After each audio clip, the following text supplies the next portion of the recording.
ಇವತ್ತು ನಾವು ಕೇಳುವಂಥ ವಾಕ್ಯ ನಾವು ಕ್ರೈಸ್ತರಾದಂಥ ನಾವೆಲ್ಲರೂ ಸಹ ಓದಿರುವಂಥ ವಾಕ್ಯ ಮತ್ತು ನಾವೆಲ್ಲರೂ ಕೇಳಿರುವಂಥ ವಾಕ್ಯ.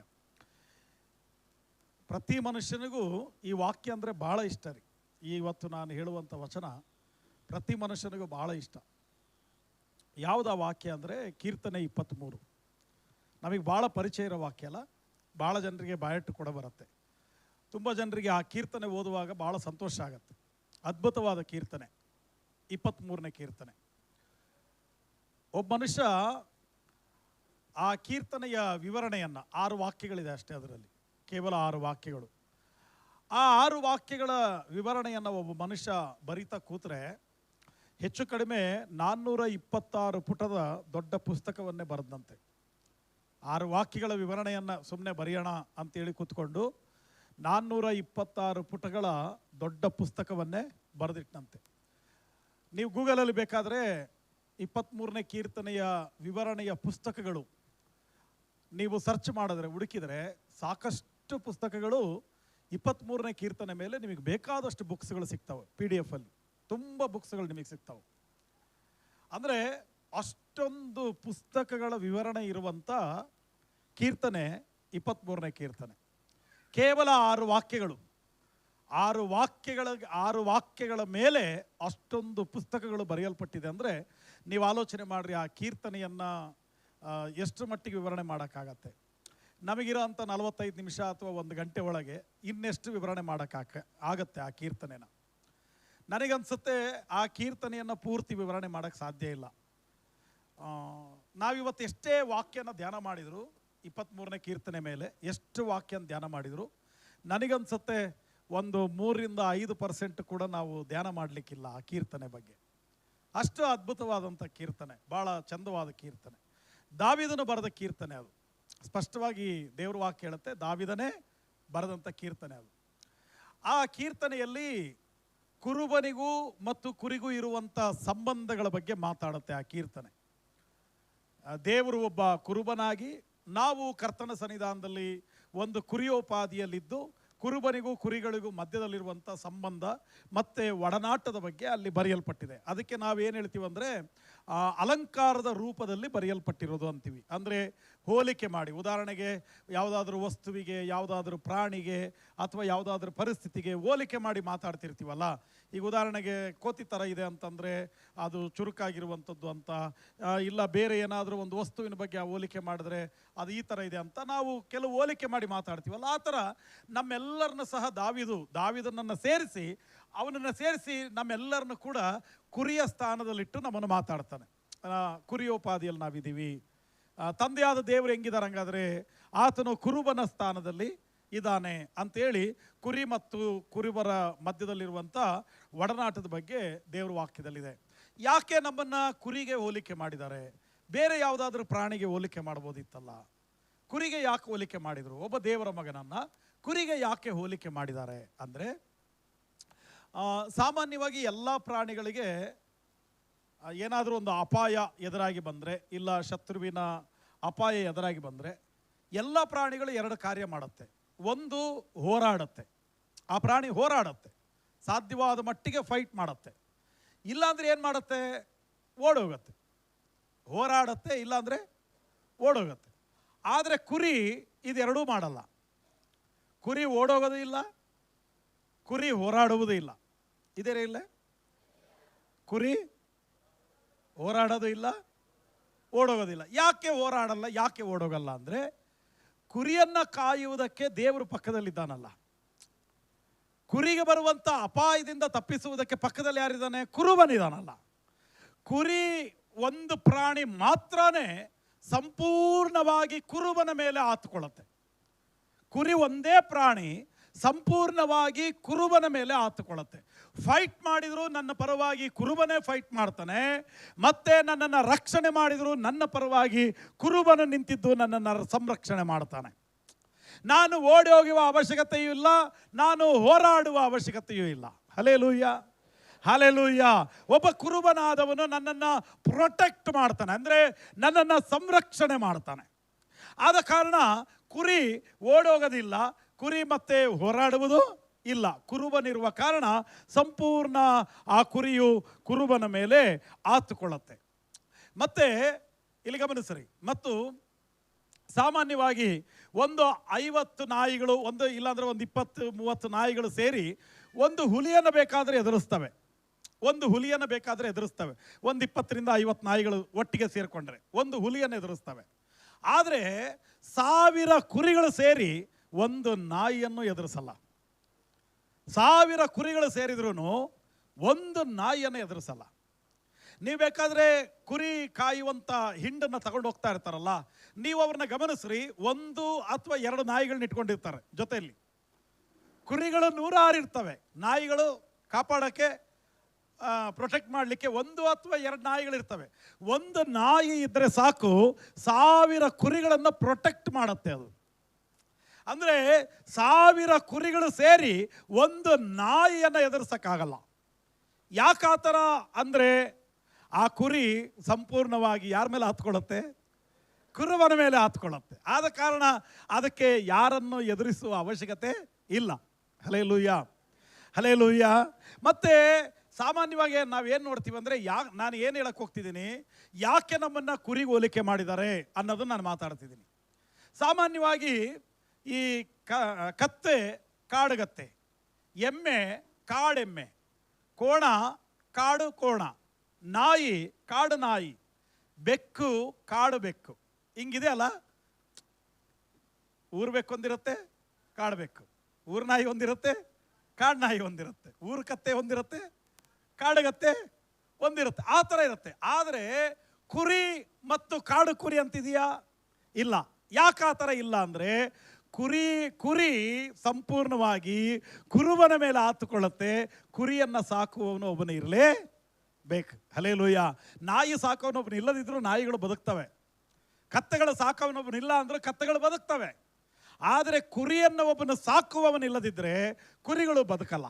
ಹಲ್ಲೆಲೂಯಾ. ಅಂದರೆ ಅದರ ಅರ್ಥ, ಕುರಿಯು ಸಂಪೂರ್ಣವಾಗಿ ಕುರುಬನ ಮೇಲೆ ಡಿಪೆಂಡ್ ಆಗತ್ತೆ.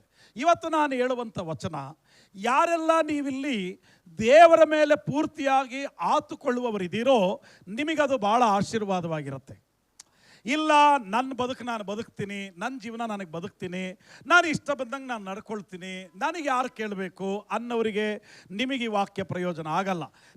ನಿಮ್ಮ ಸ್ವಬಲದ ಮೇಲೆ ಆಧಾರಗೊಳ್ಳುವವರಿಗೆ ನಿಮಗೆ ಪ್ರಯೋಜನ ಆಗಲ್ಲ. ನಿಮ್ಮ ಆದಾಯದ ಮೇಲೆ ಆಧಾರವಾಗುವವರಿಗೆ ನಿಮಗೆ ಪ್ರಯೋಜನ ಆಗಲ್ಲ. ಯಾರು ನಾನು ದೇವರ ಮೇಲೆ ಆತುಕೊಳ್ತೀನಿ, ದೇವರು ನನಗೆ ಬೇಕು, ನಾನು ದೇವರನ್ನು ಹಿಂಬಾಲಿಸ್ತೀನಿ, ದೇವರೇ ನನಗೆ ಸಹಾಯಕನು, ದೇವರಿಲ್ಲದಿದ್ದರೆ ನಾನು ಏನೂ ಮಾಡೋಕ್ಕಾಗಲ್ಲ ಅಂತ ಯಾರು ದೇವರ ಮೇಲೆ ನೀವು ಆತ್ಕೊಳ್ತೀರೋ, ನಾನು 100ಕ್ಕೆ 100 ನಾನು ಹೇಳ್ತೀನಿ, ನಿಮಗದು ಭಾಳ ಆಶೀರ್ವಾದವಾಗಿರುತ್ತೆ. Hallelujah, hallelujah. ಇವತ್ತಿನ ಪ್ರಸಂಗ ದೇವರ ಮೇಲೆ ಆತುಕೊಳ್ಳುವವರಿಗೋಸ್ಕರನೇ ಇವತ್ತಿನ ಪ್ರಸಂಗ. 23ನೇ ಕೀರ್ತನೆ ಯಾರು ಬರೆದದ್ದು ಅಂತ ಹೇಳಿದೆ ನಾನು? ದಾವೀದನು ಬರೆದದ್ದು. ಯಾವಾಗ ಬರೆದದ್ದು? ಅವನು ಕುರಿ ಕಾಯುವಾಗ ಬರೆದದ್ದ ಅಥವಾ ರಾಜನಾಗಿರುವಾಗ ಬರೆದದ್ದ?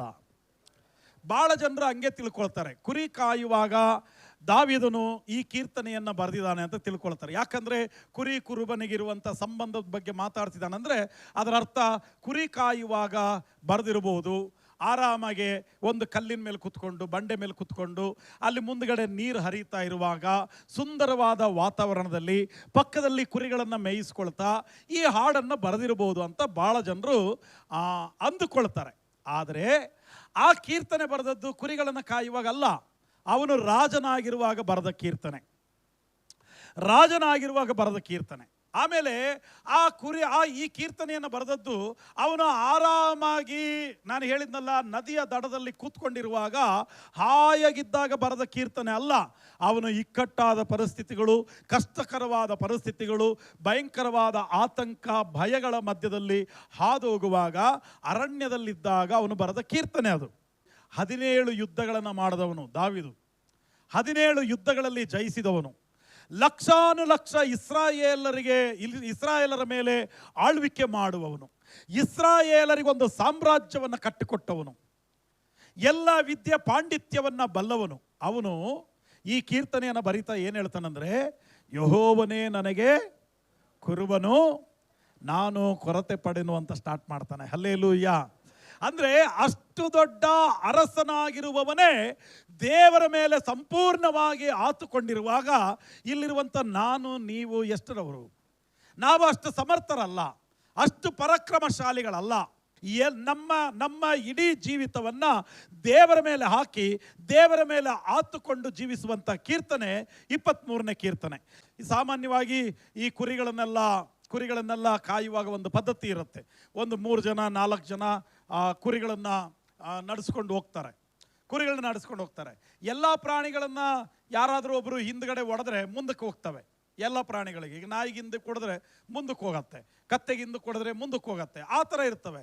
ಆದರೆ ಕುರಿ ಮಾತ್ರ ನೀವು ಹಿಂದಕ್ಕೆ ಹೊಡೆದ್ರೆ ಅದು ಮುಂದಕ್ಕೆ ಕದಲಲ್ಲ. ಒಬ್ಬ ಕುರುಬ ಮುಂದಿದ್ದು ಹೆಜ್ಜೆ ಇಡ್ತಾ ಹೋದರೆ ಅವನ ಹಿಂದ್ಗಡೆ ನೀನು ಒಡಿದೆ ಹೋದ್ರು ದೊಬ್ಬದೆ ಹೋದ್ರು ಕುರಿ ತಾನಾಗಿ ಆ ಕುರುಬನ ಹಿಂದೆ ಹೋಗ್ತಾ ಇರುತ್ತೆ. Hallelujah, hallelujah. ಯಾವ ಪ್ರಾಣಿಗಳಿಗೆ ಪೆಟ್ಟು ಕೊಟ್ಟು ಮುಂದೆ ನಡೆಸುವುದು, ಆದರೆ ಕುರಿಗೆ ಮಾತ್ರ ಪೆಟ್ಟು ಕೊಟ್ಟು ನಡೆಸಲಿಕ್ಕೆ ಸಾಧ್ಯ ಇಲ್ಲ. ಮುಂದೆ ಒಬ್ಬ ಕುರುಬನಿದ್ದು ತಾನಾಗಿ ಹೋದರೆ ಅವನ ಹಿಂದ್ಗಡೆ ಕುರಿಗಳು ತಾನಾಗಿ ಹೋಗ್ತವೆ. ಹಲ್ಲೆಲೂಯಾ. ನಮ್ಮ ಮುಂದ್ಗಡೆ ದೇವರು ತಾನಾಗಿ ಹೋಗ್ತಿದ್ದಾರೆ. ನಾವು ಆತನ ಹಿಂದ್ಗಡೆ ಹೆಜ್ಜೆಯ ಜಾಡಿನಲ್ಲಿ ನಾವು ನಡೆಯುವವರಾಗಬೇಕು. ಅಲ್ಲಿ ಮೊದಲನೇ ವಾಕ್ಯ ಏನಂತ ಹೇಳುತ್ತೆ ಆ ಕೀರ್ತನೆಯಲ್ಲಿ? ಇವಾಗ ನೀವೇನು ಮಾಡ್ರಿ, ಆ ಕೀರ್ತನೆಯನ್ನು ತಕ್ಕೊಳ್ರಿ, ಎಲ್ಲರೂ ತೆಗೀರಿ. ಫಸ್ಟ್ ಎಲ್ಲರೂ ತೆಗೀರಿ, ಕೀರ್ತನೆನ ತೆಗೆದ್ರ ಎಲ್ಲರೂ ಒಟ್ಟಿಗೆ ಸೇರಿ ಈ 6 ವಾಕ್ಯಗಳನ್ನು ಓದೋಣ.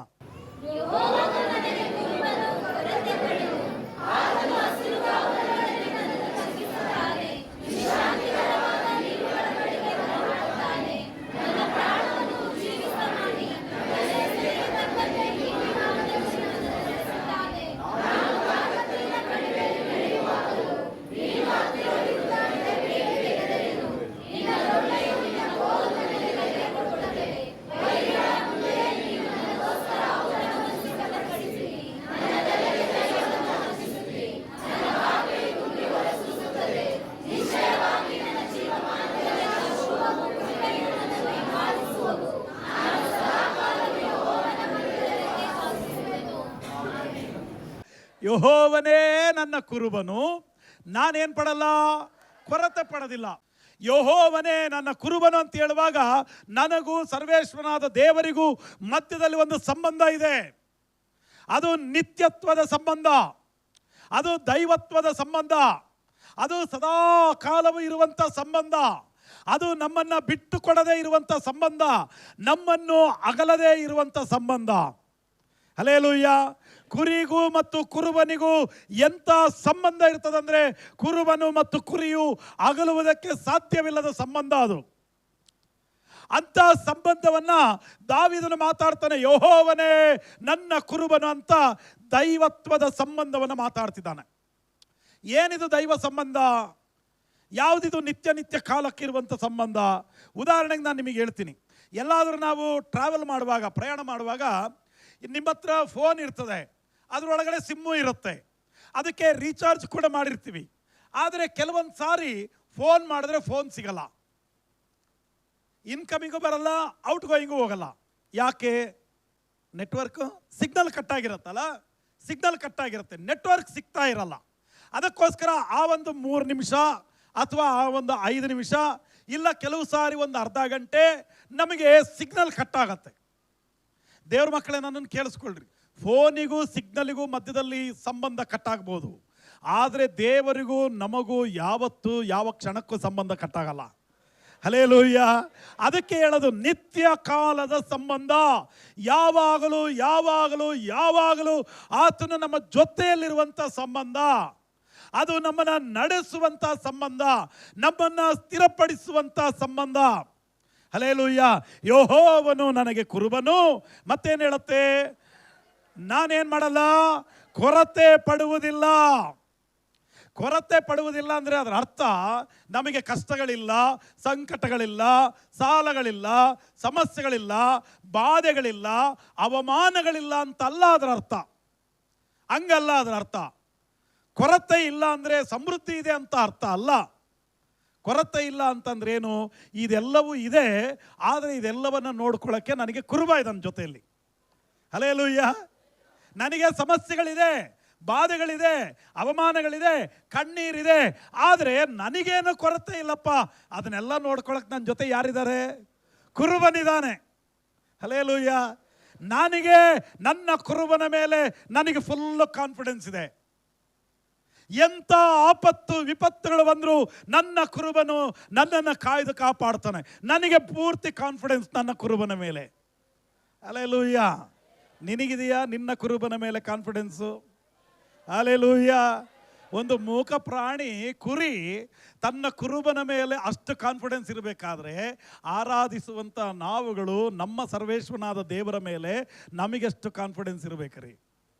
ಹಲ್ಲೆಲೂಯಾ.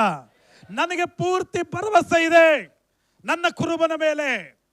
ಎಂಥ ಆಪತ್ತು ವಿಪತ್ತುಗಳು ಬಂದರೂ ಆತನು ನನ್ನನ್ನು ತಪ್ಪಿಸಿ ಕಾಪಾಡ್ತಾನೆ. ನನಗೇನು ಕೊರತೆ ಇಲ್ಲಪ್ಪ. ಹಲ್ಲೆಲೂಯಾ. ಒಂದು ಸ್ಕೂಲಿಗೆ ಹೋಗೋ ಹುಡುಗಿ, ಸಣ್ಣವಳು, ಒಂದು ಎರಡನೇ ಕ್ಲಾಸ್ 3ನೇ ಕ್ಲಾಸ್ ಇರಬೇಕು. ಅಲ್ಲಿ ಇದು ಸ್ಕೂಲ್ ಬಸ್ ಬರುತ್ತೆ. ಸ್ಕೂಲ್ ಬಸ್ ಬರುವಾಗ ಅಲ್ಲಿ ಪಕ್ಕದಲ್ಲಿದ್ದು ಬಸ್ ಹತ್ತಬೇಕು. ಬಸ್ಸು ಈ ಕಡೆ ರೋಡಲ್ಲಿ ಬರುತ್ತೆ, ಅವಳು ಆ ಕಡೆ ರೋಡಲ್ಲಿ ನಿಂತಿದ್ಲು. ಅದು ರಾಂಗ್ ರೂಟ್, ಆ ಕಡೆಯಿಂದ ಬರಂಗಿಲ್ಲ. ಸಾಲದಕ್ಕೆ ಅದು ನೋ ಪಾರ್ಕಿಂಗ್, ಅಲ್ಲಿ ಬಸ್ಸುಗಳು ಕಾರುಗಳು ನಿಲ್ಲಿಸಬಾರ್ದು. ಆ ಜಾಗದಲ್ಲಿ ಆ ಹುಡುಗಿ ನಿಂತಿದ್ಲು. ಆವಾಗ ಟ್ರಾಫಿಕ್ ಪೊಲೀಸ್ ಬಂದು ಹೇಳಿದರು, ನೋಡಮ್ಮ ಎಲ್ಲಿಗೆ ಹೋಗಬೇಕು? ನಾನು ಸ್ಕೂಲಿಗೆ ಹೋಗಬೇಕು. ಆವಾಗ ಇಲ್ಲಿ ನಿಂತ್ಕೊಂಡ್ರೆ ಬಸ್ ಬರಲ್ಲಮ್ಮ, ರೋಡ್ ದಾಟಿ ಆ ಕಡೆಗೆ ಹೋಗಿ ನಿಂತ್ಕೊಂಡ್ರೆ ಬಸ್ ಬರುತ್ತೆ, ಬಾ ನಾನು ರೋಡ್ ದಾಟಿಸ್ತೀನಿ ಅಂತ ಅಂದರು. ಆವಾಗ ಆ ಹುಡುಗಿ ಅಂದ್ಲು, ಬೇಡ ಬೇಡ ನಾನು ಇಲ್ಲೇ ನಿಲ್ತೀನಿ ಅಂದ್ಲು. ಅಲ್ಲಮ್ಮ ಬಸ್ ಬರೋದಿಲ್ಲ, ಒಂದು ವೇಳೆ ಬಸ್ ಬಂದರೂ ನೀನು ಬಿಟ್ಟೋಗ್ಬಿಡುತ್ತೆ, ಸ್ಕೂಲ್ ತಪ್ಪಿಸ್ತೀಯ ನೋಡು, ಅದಕ್ಕೆ ನಾನು ದಾಟಿಸ್ತೀನಿ ಬಾ ಅಂದರೆ, ಇಲ್ಲ ಇಲ್ಲ ಇಲ್ಲ ಬೇಡ ಬೇಡ ನಾನು ಇಲ್ಲೇ ನಿಲ್ತೀನಿ ಅಂತ ಅಂದ್ಲು. ಇವಳು ಯಾಕೆ ಹುಡುಗಿ ಇಷ್ಟ ಹಠ ಮಾಡ್ತಾಳಲ್ಲ ಅಂತೇಳಿ ನಿನ್ನ ಇಷ್ಟ ಅಮ್ಮ ಅಂತ ಹೋಗಿ ಪೊಲೀಸ್ ಪಕ್ಕದಲ್ಲಿ ಕೂತ್ಕೊಂಡ. ಆವಾಗ ಬಸ್ ಬಂತು, ಈ ಸ್ಟಾಪಲ್ಲಿರೋರು ಹತ್ತಿಸ್ಕೊಳ್ತು. ಆ ಹುಡುಗಿ ಆ ಕಡೆ ಇದ್ಲಲ್ಲ, ಬಸ್ ಮತ್ತೆ ಮುಂದೆ ಹೋಗಿ ಹಿಂಗೆ ಯೂಟರ್ನ್ ತೊಗೊಂಡು ಬಂದು ಮತ್ತೆ ಅವಳನ್ನು ಬಸ್ ಹತ್ತಿಸ್ಕೊಳ್ತು. ಟ್ರಾಫಿಕ್ ಪೊಲೀಸ್ನವನಿಗೆ ಸಿಟ್ಟು ಬಂದುಬಿಡ್ತೀರಿ. ಓಡಿ ಹೋದ, ಓಡೆಗೆ ನಿಲ್ಸಲೇ ಬಸ್ ಅಂತೇಳಿ ನಿಲ್ಲಿಸ್ಬಿಟ್ಟು, ಯಾಕೆ ಆ ಹುಡುಗಿನ ಹತ್ತಿಸ್ಕೊಂಡೆ, ಯಾಕೆಲ್ಲಿ ಸ್ಟಾಪ್ ಮಾಡಿದೆ ಅಂದರೆ ಅವನು ಹೇಳ್ದ, ಸಾರ್ ಅವಳು ನನ್ನ ಮಗಳು ಸಾರ್ ಅಂದ. ಅವಳು ಯಾರು? ನನ್ನ ಮಗಳು ಸಾರ್. ಬಸ್ ಇದ್ದ ಕಡೆಗೆ ನನ್ನ ಮಗಳು ಹತ್ತೋ ಅವಶ್ಯಕತೆ ಇಲ್ಲ ಸಾರ್, ನನ್ನ ಮಗಳೆಲ್ಲಿರುತ್ತೋ ಅಲ್ಲೇ ಬಸ್ ಬರುತ್ತೆ ಸಾರ್. ಹಲ್ಲೆಲೂಯಾ. ಆ ಹುಡುಗಿಗೆ ಏನು ಕಾನ್ಫಿಡೆನ್ಸು? ನಾನು ಹೋಗಿ ಅಲ್ಲಿ ನಿಲ್ಲೋ ಅವಶ್ಯಕತೆ ಇಲ್ಲ, ನಾನು ನಿಂತ ಕಡೆಗೆ ಬಸ್ ಬರುತ್ತೆ, ಯಾಕಂದರೆ ನಮ್ಮಪ್ಪ ಡ್ರೈವರ್. ಹಲ್ಲೆಲೂಯಾ. ನಾನು ನಿಂತ ಕಡೆಗೆ ಬರುತ್ತೆ, ನಾನು ಅಲ್ಲಿ ಹೋಗೋ ಅವಶ್ಯಕತೆ ಇಲ್ಲ. ದೇವ್ರ ಮಕ್ಕಳೇ, ಈ ಕಾನ್ಫಿಡೆನ್ಸ್ ನಿನ್ನಲ್ಲಿದೆಯಾ?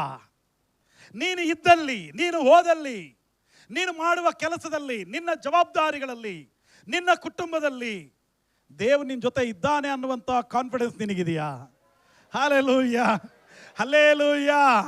ದೇವರು ನನ್ನೊಟ್ಟಿಗಿದ್ದಾನೆ, ಆತನು ನನ್ನ ತಂದೆ, ಆತನು ನನ್ನ ಕುರುಬ ಅನ್ನುವ ಕಾನ್ಫಿಡೆನ್ಸ್ ನಿನ್ನಲ್ಲಿದ್ದರೆ ನಿನಗೇನು ಕೊರತೆ ಇಲ್ಲ, ಎಲ್ಲ ಅವ್ರು ನೋಡ್ಕೊಳ್ತಾರೆ. ಹಲ್ಲೆಲೂಯಾ. ನಿನ್ನ ಸಮಸ್ಯೆಯೆಲ್ಲ ಯಾರು ನೋಡ್ಕೊಳ್ತಾರೆ? ಕುರುಬನ ನೋಡ್ಕೊಳ್ತಾರೆ. ನೀನೇನು ಮಾಡು, ಆರಾಮಾಗಿರು, ನಿನಗೇನು ಕೊರತೆ ಇಲ್ಲ. ಅದಕ್ಕೆ ಭಕ್ತನೇನು ಹೇಳ್ತಾನೆ, ಯೆಹೋವನು ನನ್ನ ಕುರುಬನು, ನಾನು ಕೊರತೆ ಪಡೆನು. ಆಮೇಲೆ ಮುಂದಕ್ಕೆ ಹೋದಾನ. ಎಷ್ಟು ಖುಷಿ ಅಲ್ಲ ನಿಮಗೆ? ಎಷ್ಟು ಜನರು ಓದ್ತಾ ಇದ್ದೀರಿ ನೋಡ್ರಿ ಇವತ್ತು. ಕೆಲವು ಸಾರಿ ಓದ್ರಪ್ಪ ಅಂದರೆ ಓದೋರು ದಿಕ್ಕಿರಲ್ಲ. ಆತನು ನಮ್ಮನ್ನು ಹಸಿರುಗಾವಲುಗಳಲ್ಲಿ ನಮ್ಮನ್ನು ತಂಗಿಸುತ್ತಾನೆ, ವಿಶ್ರಾಂತಿಕರವಾದ ನೀರುಗಳ ಬಳಿಗೆ ಬರಮಾಡುತ್ತಾನೆ. ಹಲ್ಲೆಲೂಯಾ. ಹಸಿರಾದ ಸ್ಥಳದಲ್ಲಿ ನಮ್ಮನ್ನು ತಂಗಿಸುತ್ತಾನೆ.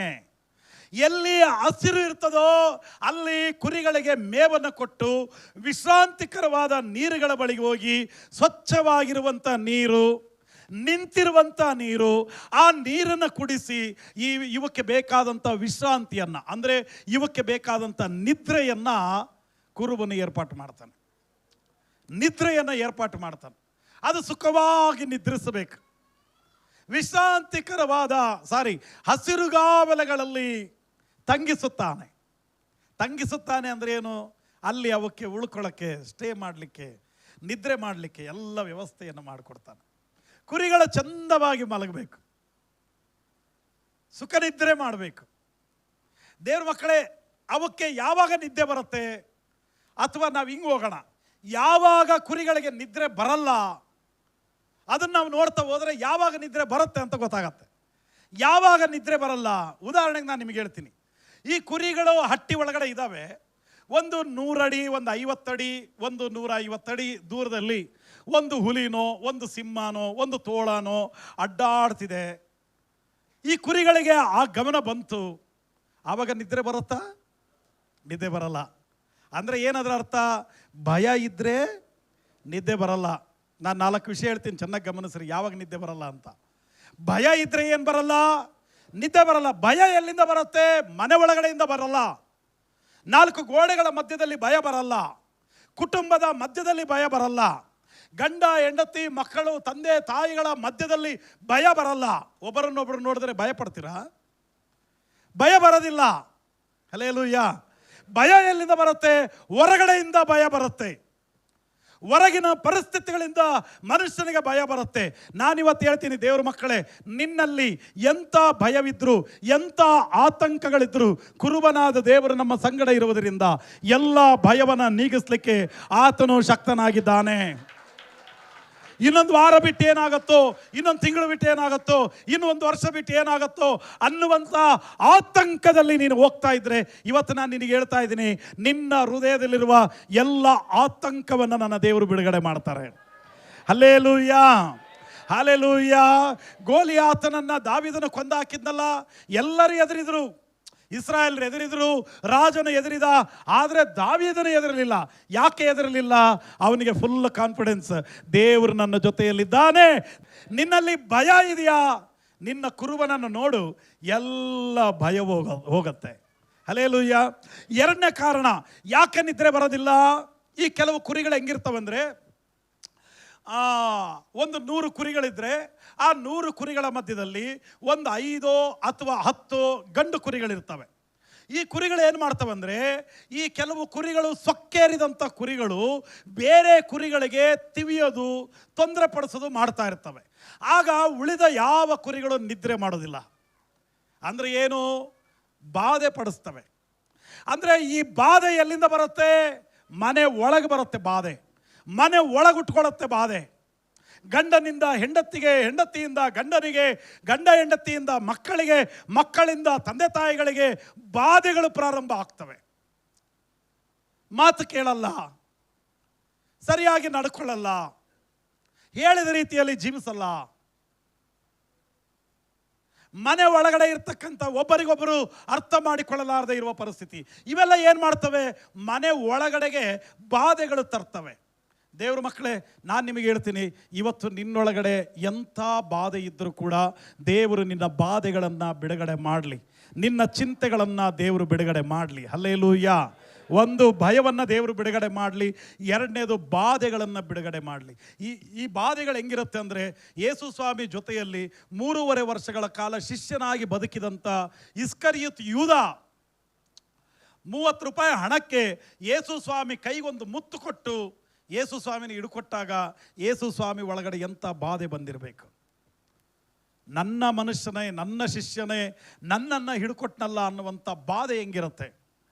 ಆ ಥರದ ಬಾಧೆಗಳು ನಿನ್ನ ಮನೆಯಲ್ಲಿ, ನಿನ್ನ ಕುಟುಂಬದಲ್ಲಿ, ನಿನ್ನ ಜೀವಿತದಲ್ಲಿ ಆ ಥರದ ಬಾಧೆಗಳಿದ್ದರೆ, ನಮಗೆ ಹತ್ತಿರದವರು, ನಮ್ಮ ಜೊತೆಯಲ್ಲೇ ಇರೋರು, ನಾವು ಯಾವಾಗಲೂ ಜೊತೆಯಲ್ಲಿ ಬಾಳುವವರು, ಇಂಥವರಿಂದ ನೀನೇನಾದರೂ ನೋವುಗಳನ್ನು ಅನುಭವಿಸಿದರೆ, ನಾನು ಹೇಳ್ತೀನಿ ದೇವ್ರ ಮಕ್ಕಳೇ, ಈ ಥರದ ಬಾಧೆಗಳಿಂದ ದೇವರು ನಿನ್ನನ್ನು ಬಿಡುಗಡೆ ಮಾಡಲಿ.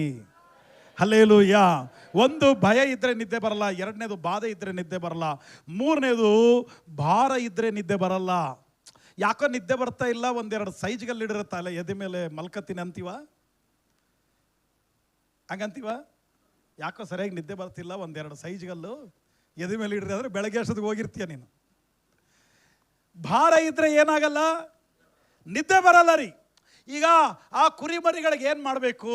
ಪ್ರತಿ 6 ತಿಂಗಳಿಗೊಂದು ಸಾರಿ, 7 ತಿಂಗಳಿಗೊಂದು ಸಾರಿ ಆ ಕುರಿಯ ಉಣ್ಣೆಯನ್ನು ತೆಗಿಬೇಕಲ್ಲ. ಕುರಿಯ ಉಣ್ಣೆಯನ್ನು ತೆಗೆದ್ರೆ ಕುರಿಗೆ ಭಾಳ ಹಗುರವಾಗಿರುತ್ತೆ. ಕುರಿಗೆ ಭಾರ ಆಯಿತು ಅಂದರೆ ನಿದ್ದೆ ಬರಲ್ಲ. ಭಾಳ ಹಗುರವಾಗಿತ್ತಂದರೆ ಚಂದವಾಗಿ ಅವು ನಿದ್ದೆ ಮಾಡ್ತವೆ. ದೇವ್ರ ಮಕ್ಕಳೇ, ನಿನ್ನ ಹೃದಯದಲ್ಲಿರುವಂಥ ಭಾರವನ್ನು ದೇವರು ನೀಗಿಸ್ಲಿಕ್ಕೆ ಶಕ್ತನಾಗಿದ್ದಾನ್ರಿ. ಮತ್ತಾಯನ ಬರೆದ ಸುವಾರ್ತೆ 11ನೇ ಅಧ್ಯಾಯ 28ನೇ ವಾಕ್ಯದಲ್ಲಿ ಏನು ಹೇಳುತ್ತೆ?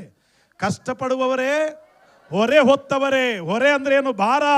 ಕಷ್ಟಪಡುವವರೇ, ಹೊರೆ ಹೊತ್ತವರೇ, ನೀವೆಲ್ಲರೂ ನನ್ನ ಬಳಿಗೆ ಬನ್ನಿರಿ, ನಾನು ನಿಮಗೇನು ಕೊಡ್ತೀನಿ? ವಿಶ್ರಾಂತಿಯನ್ನು ಕೊಡ್ತೀನಿ. ಎಲ್ಲ ಭಾರವನ್ನು ದೇವರು ನಿಮ್ಮಿಂದ ತೆಗೆದು ಹಾಕಲಿ. ಆಮೇಲೆ ನೀವು ನೋಡಿದ್ದೀರಾ, ಆಮೇಲೆ ಭಾಳ ನಿಧಾನವಾಗಿ ನಡೆಯುತ್ತೆ. ಒಂದು ವೇಳೆ ಆಮೆ ಹಿಂಗೆ ಉಲ್ಟಾ ಬಿದ್ದರೆ ಬದುಕಲ್ಲ ಅದು. ಯಾಕೆ ಬದುಕಲ್ಲ?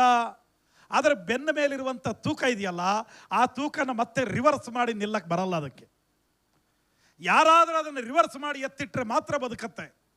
ಒಂದು ವೇಳೆ ಅದು ಉಲ್ಟಾ ಬಿತ್ತು ಅಂದರೆ ಅದು ರಿವರ್ಸ್ ಆಗಿ ನಿಲ್ಲಲ್ಲ, ಸತ್ತೋಗ್ಬಿಡುತ್ತೆ. ಅದು ಸತ್ತೋಗ್ಬಿಡುತ್ತೆ ಭಾರ ಜಾಸ್ತಿ ಆಗಿ. ಭಾರ ನಮಗೆ ಭಾಳ ಆಪತ್ತುಗಳನ್ನು ತರುತ್ತೆ. ದೇವ್ರ ಮಕ್ಕಳೇ, ನಿನ್ನ ಮೇಲೆ ಯಾವ ಥರದ ಭಾರ ಇದೆಯೋ ನನಗೆ ಗೊತ್ತಿಲ್ಲ, ಆದರೆ ಎಲ್ಲ ಭಾರವನ್ನು ನನ್ನ ತಂದೆ ನೀಗಿಸ್ತಾನ್ರಿ.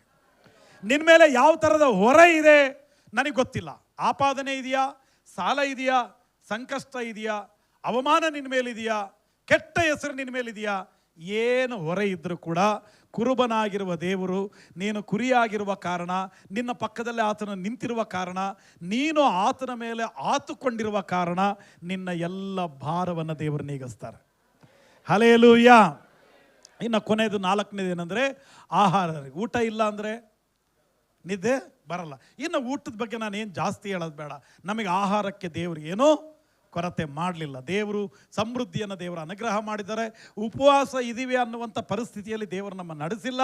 ದೇವರಿಗೆ ಮಹಿಮೆ ಆಗಲಿ. ಈ 4 ವಿಷಯಗಳು ಅಂದರೆ ಆಹಾರ ಇಲ್ಲದಿದ್ದರೆ ನಿದ್ದೆ ಬರಲ್ಲ, ಭಾರ ಇದ್ದರೆ ನಿದ್ದೆ ಬರಲ್ಲ, ಬಾಧೆ ಇದ್ದರೆ ನಿದ್ದೆ ಬರಲ್ಲ, ಮತ್ತು ಭಯ ಇದ್ದರೆ ನಿದ್ದೆ ಬರಲ್ಲ. ಇದೆಲ್ಲವನ್ನು ತೆಗೆದುಹಾಕಿ ಒಬ್ಬ ಕುರುಬನು ಕುರಿಗೆ ಏನು ಮಾಡ್ತಾನಂದರೆ ಕುರಿಗಳನ್ನು ಹಸಿರುಗಾವಲಲ್ಲಿ ಮೇಯಿಸ್ತಾನೆ. ವಿಶ್ರಾಂತಿಕರವಾದ ನೀರು ಅಂದರೆ ಎಂಥ ನೀರದು? ಹರಿಯುವ ನೀರಲ್ಲ.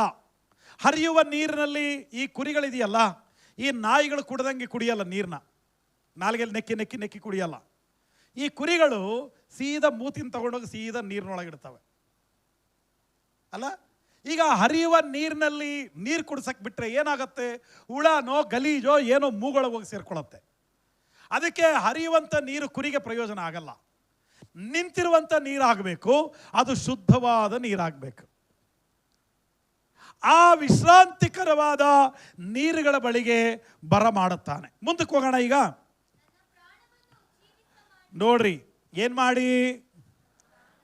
ಜೋರಾಗಿ ಹೇಳಬೇಕು.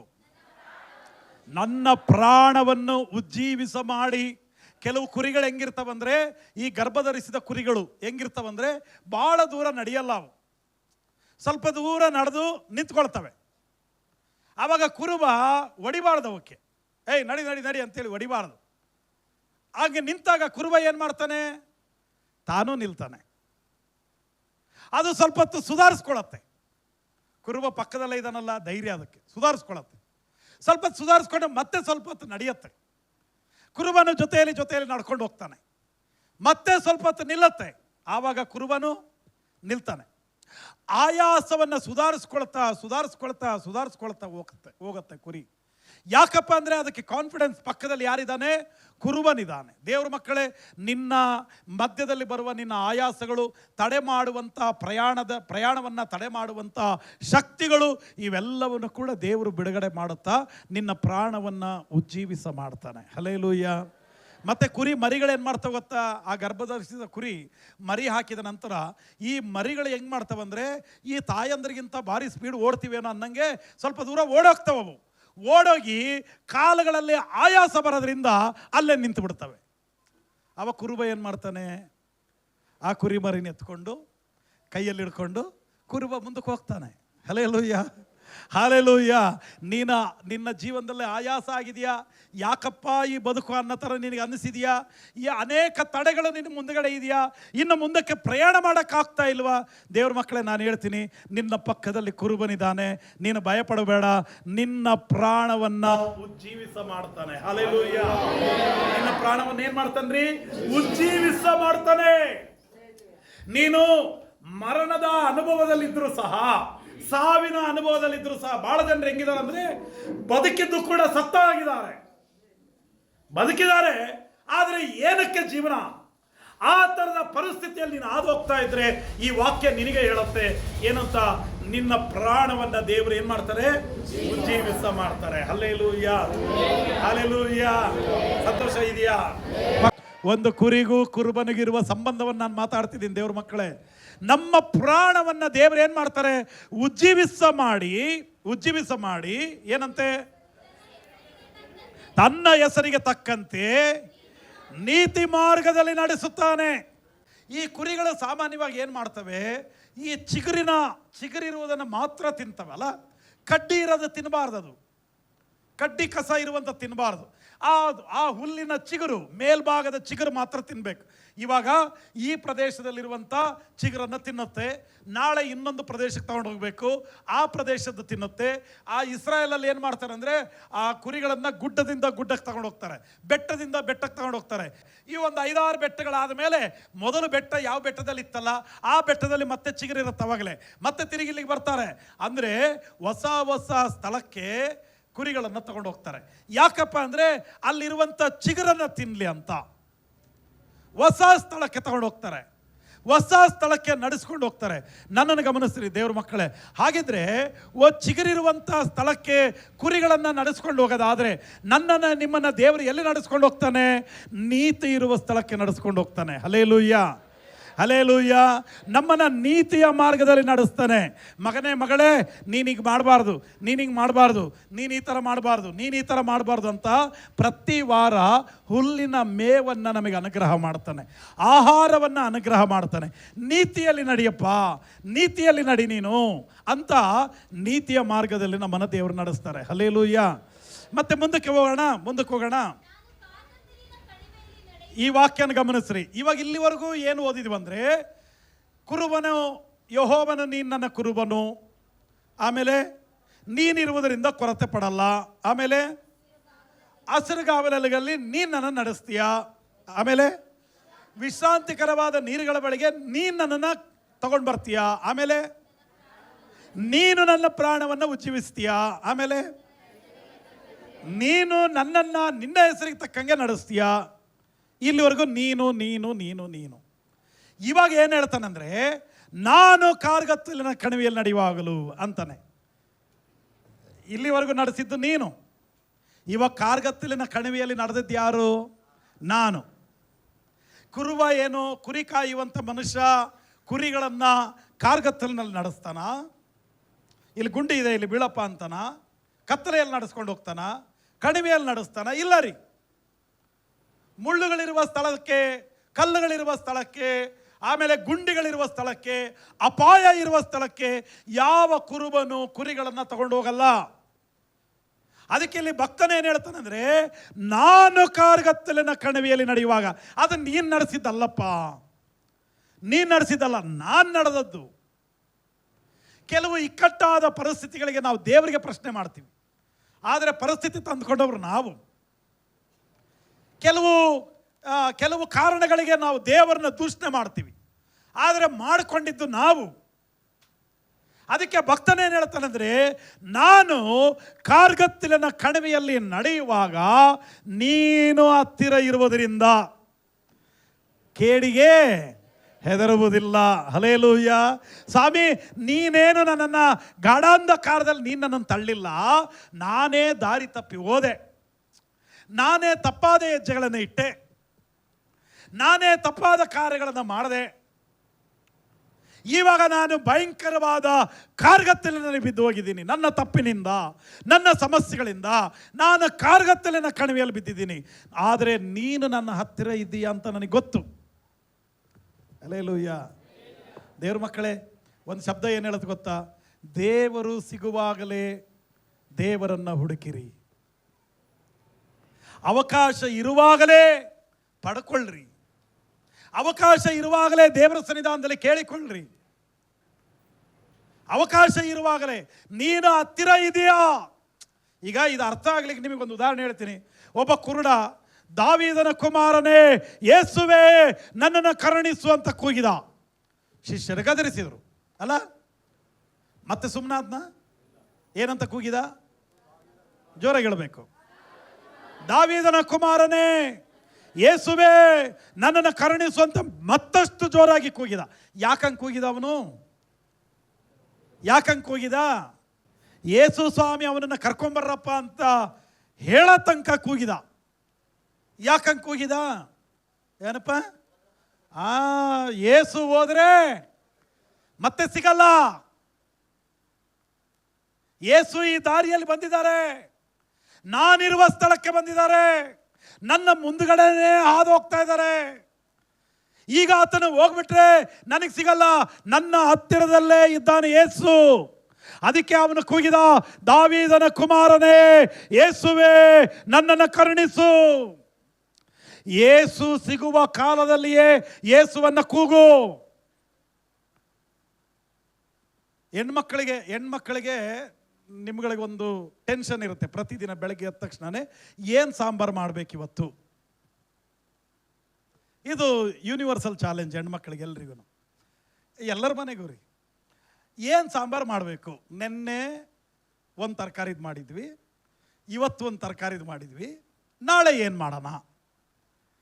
ನಾಳೆ ಸಾಂಬಾರು ಬಗ್ಗೆ ಇವತ್ತೇ ಯೋಚನೆ ಮಾಡಿ ಮಲಗ್ತೀವಿ. ಆದರೂ ನಮಗೆ ಡಿಸೈಡ್ ಆಗಲ್ಲ, ಬೆಳಗ್ಗೆ ಆದರೂ ಡಿಸೈಡ್ ಆಗಲ್ಲ ಏನು ಸಾಂಬಾರು ಮಾಡಬೇಕಂತ. ತರಕಾರಿ ಮಾರವನು ನಮ್ಮ ಮನೆ ಮುಂದೆನೇ ತರಕಾರಿ ಮಾಡ್ಕೊಂಡು ಹೋಗ್ತಾನೆ. ಅಲ್ಲ, ಇಲ್ಲಿ ನಮ್ಮೆಲ್ಲರ ಮನೆ ಮುಂದೆ ತರಕಾರಿ ಮಾರ್ಕೊಂಡು ಹೋಗ್ತಾನೆ. ಹೋಗುವಾಗ ಅವನು ಒಂದು ತರಕಾರಿ ಹೆಸರು ಹೇಳಲ್ಲ, ಅವನ ಹತ್ರ ಏನೇನು ತರಕಾರಿ ಇದಾವೋ ಎಲ್ಲ ಹೆಸರು ಹೇಳ್ತಾನೆ. ನಮಗೇನೋ ಒಂದು ತರಕಾರಿ ಒಳೆಯುತ್ತೆ ನಮ್ಮ ತಲೆ ಒಳಗೆ. ಆವಾಗ ಮನೆ ಒಳಗಡೆ ಡಿಸೈಡ್ ಮಾಡಿ ಅವನನ್ನು ಕರೆಯೋದ್ರ ಒಳಗೆ ಅವನು ಹೋಗಿರ್ತಾನಾಗಲೇ. ಡಿಸೈಡ್ ಮಾಡಿ ಕರೆಯೋದ್ರೊಳಗೆ ಹೋಗಿರ್ತಾನೆ. ಇವಾಗೇನು ನೀನು ಅಂದ್ಕೊಂಡಿದ್ದು ಸಾಂಬಾರು ಆಗಲ್ಲ. ನಾ ಹೇಳೋದು ನಿಮಗೆ ಅರ್ಥ ಆಗ್ತಿದೆಯಾ? ದೇವರು ಸಿಗುವಾಗಲೇ, ಸಿಗುವ ಕಾಲದಲ್ಲಿಯೇ ದೇವರನ್ನು ಹುಡುಕು. ಕೂಗುವಾಗಲೇ ದೇವರನ್ನ ಕೂಗು. ನಿನಗೆ ಅವಕಾಶ ಸಿಕ್ಕಾಗಲೇ ದೇವರ ಸನ್ನಿಧಾನದಲ್ಲಿ ಬಹಳ ಅದ್ಭುತವಾಗಿ ಜೀವಿಸು. ಒಬ್ಬ ಯವನ ಪ್ರಾಯದ ಹುಡುಗ, ಅವನಿಗೆ ಯಾವಾಗ ಉಪದೇಶ ಮಾಡುವಾಗಲೂ ಉಪದೇಶ ಭಾಳ ಸಂತೋಷ ಆಗ್ತಿತ್ತು. ಆವಾಗ ಪಾಸ್ಟರ್ ಹತ್ರ ಅವನು ಹೇಳ್ತಿದ್ದಂತೆ, ಪಾಸ್ಟ್ರೇ, ನಾನು ಮುಂದಿನ ದಿನಗಳಲ್ಲಿ ನಿಮ್ಮ ಥರ ನಿಮಗಿಂತಲೂ ಅದ್ಭುತವಾದ ಸೇವೆ ಮಾಡಬೇಕು. ನಾನು ಅನೇಕರಿಗೆ ಸುವಾರ್ತೆ ಹೇಳಬೇಕು, ನಾನು ಅನೇಕ ಜನರನ್ನ ದೇವರ ಮಾರ್ಗದಲ್ಲಿ ನಡೆಸಬೇಕು, ನನ್ನೊಳಗೊಂದು ಭಾರ ಇದೆ ಅಂತಿದ್ದಂತೆ. ಆ ವಾರ ಮುಗಿತಾ ಮತ್ತೆ ಶನಿವಾರದವರೆಗೂ ಪೋಲಿ ಥರ ಸುತ್ತಾ ಇದ್ದಂತೆ. ಮತ್ತೆ ಭಾನುವಾರ ಬಂದು ವಾಕ್ಯ ಕೇಳಿದ ನಂತರ ಸೇಮ್ ಅದೇ ಥರ ಹೇಳ್ತಿದ್ದಂತೆ. ಆವಾಗ ಒಂದು ದಿವಸ ಪಾಸ್ಟರ್ ಹೇಳಿದ್ರಂತೆ, ನೋಡಪ್ಪ, ನೀನು ಪ್ರತಿ ಭಾನುವಾರ ಈ ಥರ ಹೇಳ್ತೀಯ, ಆದರೆ ಸೋಮವಾರದಿಂದ ಶನಿವಾರದವರೆಗೂ ನಾನು ನೋಡ್ತಾ ಇದ್ದೀನಿ ನೀನು ಪೋಲಿಯಾಗಿ ಸುತ್ತಾ ಇರ್ತೀಯ, ಭಾನುವಾರ ಬಂದಾಗ ಮಾತ್ರ ಒಳ್ಳೆ ಭಕ್ತಿ ಮಾಡಿ ತೀರ್ಮಾನ ಮಾಡ್ತೀಯ, ಹಿಂಗೆ ಯಾಕೋ ಮಾಡ್ತೀಯ, ಹಿಂಗೆ ಯಾಕೆ ಮಾಡ್ತೀಯ? ಪ್ರಾಯ ಇರುವಾಗಲೇ ದೇವರನ್ನ ಸ್ತುತಿ ಮಾಡು, ಪ್ರಾಯ ಇರುವಾಗಲೇ ಕರ್ತನ ಸೇವೆಯನ್ನು ಮಾಡುವುದಾದರೆ ಮಾಡು, ಪ್ರಾಯ ಇರುವಾಗಲೇ ದೇವರನ್ನ ಘನಪಡಿಸು, ಪ್ರಾಯ ಇರುವಾಗಲೇ ದೇವರಿಗಾಗಿ ಪ್ರಯಾಸ ಪಡು ಅಂದ್ರಂತೆ. ಹಾ ಭಾಷೆ, ಆಯ್ತು ಭಾಷೆ ಅಂತ ಹೇಳಿ ಪ್ರೇಯರ್ ಮಾಡಿಸ್ಕೊಳ್ತಿದ್ದಂತೆ. ಸ್ವಲ್ಪ ದಿನಗಳಾಯಿತು. ಸ್ವಲ್ಪ ದಿನಗಳಾದ ಮೇಲೆ ಅವನಿಗೆ ಆಕ್ಸಿಡೆಂಟ್ ಆಯ್ತು. ಕೈ ಕಾಲು ಮುರ್ಕೊಂಡ, ಹಾಸಿಗೆಯಲ್ಲಿ ಬಿದ್ದ. ಇವಾಗ ಪಾಸ್ಟರ್ ಬಂದರು ಮಾತಾಡಿಸ್ಲಿಕ್ಕೆ, ಅವನ ಕುಟುಂಬದವರು ಬಂದರು ಮಾತಾಡಿಸ್ಲಿಕ್ಕೆ. ಅವ್ರ ಕುಟುಂಬದಲ್ಲಿ ಎಲ್ಲರೂ ರಕ್ಷಣೆ ಬಂದಿದ್ರು. ಅವರ ತಂದೆ ತಾಯಿ ಎಲ್ಲರೂ ಮಾತಾಡಿಸ್ಲಿಕ್ಕೆ ಬಂದರು. ಎಲ್ಲರೂ ಮಾತಾಡ್ಸಕ್ಕೆ ಬಂದಾಗ ಆವಾಗ ಅವನು ಭಾಳ ಗೊಳೋ ಅಂತ ಅಳ್ಲಿಕ್ಕೆ ಸ್ಟಾರ್ಟ್ ಮಾಡ್ದ, ಭಯಂಕರ ಅಳ್ಲಿಕ್ಕೆ ಸ್ಟಾರ್ಟ್ ಮಾಡ್ದ. ಯಾಕೋ ಅಳ್ತೀಯ, ನಾವೆಲ್ಲ ಇದೀವಲ್ಲ, ಯಾಕೆ ಅಳ್ತೀಯ ನೀನು ಅಂದರು. ಅವಾಗ ಅವನು ಹೇಳಿದ ಮಾತೇನು ಗೊತ್ತಾ? ನನಗೆ ಶಕ್ತಿ ಇರುವಾಗ ದೇವರ ಸೇವೆ ಮಾಡಬೇಕು ಅಂತಂದೆ, ಇವಾಗ ಶಕ್ತಿ ಇಲ್ಲ, ನನಗಿವಾಗ ದೇವರ ಸೇವೆ ಮಾಡಬೇಕು ಅಂತ ಅನ್ನಿಸ್ತಿದೆ. ನನಗೆ ಬಲ ಇರಬೇಕಾದ್ರೆ ಎಷ್ಟು ಸೇವೆ ಮಾಡಬೇಕಂತ ಅಂದ್ಕೊಂಡೆ, ಸೇವೆ ಮಾಡೋಕ್ಕಾಗಲಿಲ್ಲ. ನಿತ್ಯವೂ ಪೋಲಿತನದಲ್ಲಿ ಜೀವಿಸಿದೆ. ಇವತ್ತು ಸೇವೆ ಮಾಡಬೇಕಂತ ಮನಸ್ಸಿದೆ, ಆದರೆ ನಾನಿವತ್ತು ಹಾಸಿಗೆಯಲ್ಲಿ ಬಿದ್ದಿದ್ದೀನಿ. ಆವಾಗ ಅವನೊಂದು ಹಾಡು ಬರ್ದಾರಿ, ಅದು ತೆಲುಗಲ್ಲಿ ಅದ್ಭುತವಾದಂಥ ಒಂದು ಹಾಡು. ನನಗೆ ಬಲ ಇರುವವರೆಗೂ ಮಾಡಲಿಲ್ಲ ನಿನ್ನ ಸೇವೆಯ, ಬಲವೆಲ್ಲ ಈಗ ಹೋಯ್ತು, ಈಗ ಮಾಡಬೇಕು ಅನ್ನಿಸ್ತಿದೆ ನಿನ್ನ ಸೇವೆನ. ಹಲ್ಲೆಲೂಯಾ. ದೇವರ ಮಕ್ಕಳೇ, ನಾನು ಏನು ಕೇಳ್ತಿದ್ದೀನಿ ಅಂದರೆ, ದೇವರು ಸಿಗುವಾಗಲೇ ದೇವರನ್ನ ಹುಡುಕಬೇಕು, ದೇವರು ಇರುವಾಗಲೇ ದೇವರನ್ನ ಕೂಗಬೇಕು. ಅದಕ್ಕೆ ಭಕ್ತನ ಏನು ಹೇಳ್ತಾನೆ? ಗಾಢಾಂಧಕಾರದಲ್ಲಿ ನಾನು ನಡೆಯುವಾಗಲೂ ನೀನು ಹತ್ತಿರ ಇರುವುದರಿಂದ ನಾನು ಯಾವ ಕೇಡಿಗೂ ಹೆದರುವುದಿಲ್ಲ. ನಿನ್ನ ದೊಣ್ಣೆಯು ನಿನ್ನ ಕೋಲು ನನಗೆ ಧೈರ್ಯ ಕೊಡುತ್ತದೆ. ಹಲ್ಲೆಲೂಯಾ. ದೊಣ್ಣೆ ಅಂದ್ರೆ ಏನು, ಕೋಲು ಅಂದ್ರೆ ಏನು? ಇಸ್ರಾಯೇಲರು ಕುರಿ ಕಾಯುವ ಜನರಿದಾರಲ್ಲ, ಅವ್ರ ಹತ್ರ ದೊಣ್ಣೆ ಕೋಲು ಎರಡೂ ಇರ್ತಿತ್ತು.